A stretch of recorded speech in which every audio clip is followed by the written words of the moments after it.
Farah Hannoun for MMA Junkie here in Abu Dhabi alongside Chad Mendes, who now takes on Diego Brandao. Change of opponent, originally supposed to be Kevin Lee.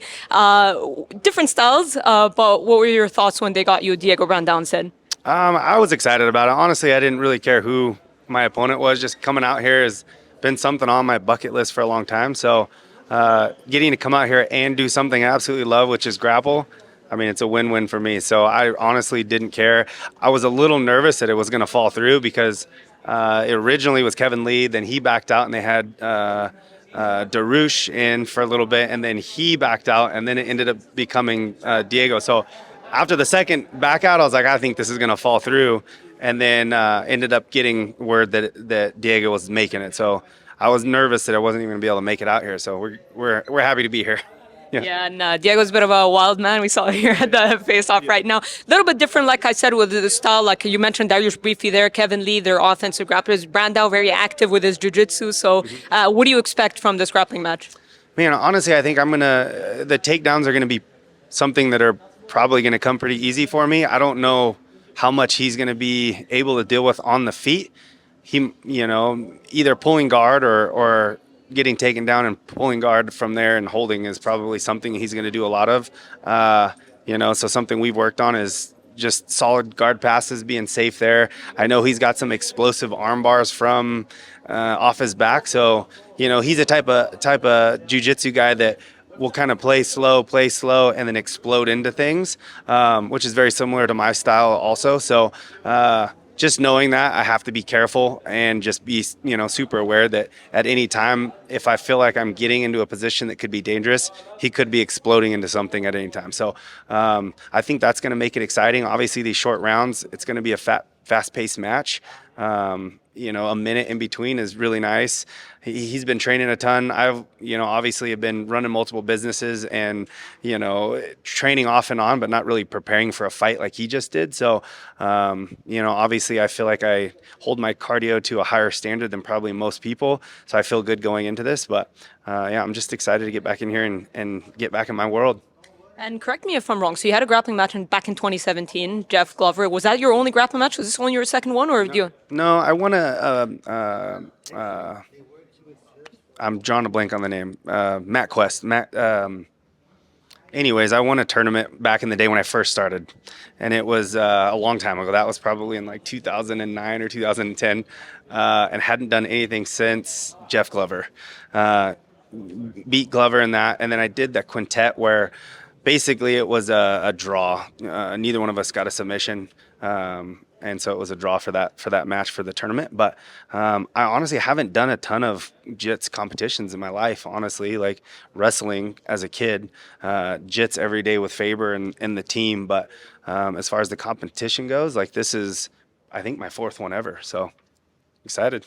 Yeah, and obviously you hung up the gloves from BKFC. You're still always active, you're a very athletic guy. We're seeing you here in the grappling. Have you put that to the side, or are you done kind of with BKFC? And do you see grappling as the way forward right now in terms of activity for you? Honestly, I think the only thing that really intrigues me at this point with bare knuckle is a rematch with Eddie, mainly because I thought I won that fight. Worst case, a draw, but I've talked to Eddie about it a little bit. He kind of seemed like he was into it a little bit. What I've heard, though, from the grapevine is his coaches don't want to do it, so I don't know if it's going to happen or not. But really, that's really the only thing that kind of interests me in that world anymore. If that's not going to happen, I probably won't do anymore, no. I like these grappling events. I like being able to continue staying in shape, doing grappling and strength and conditioning, stuff like that, which is something I've done since I was a young kid, and I love to do more than getting punched in the face, in all honesty. So I will definitely continue to do these, I think, moving forward until my body's like, that's enough. So I'm looking forward to that over the next few years, though.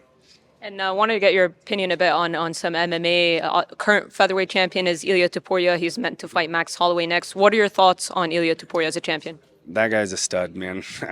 And he's one of those freak of nature, very calculated, very technical, but insanely athletic type of fighters.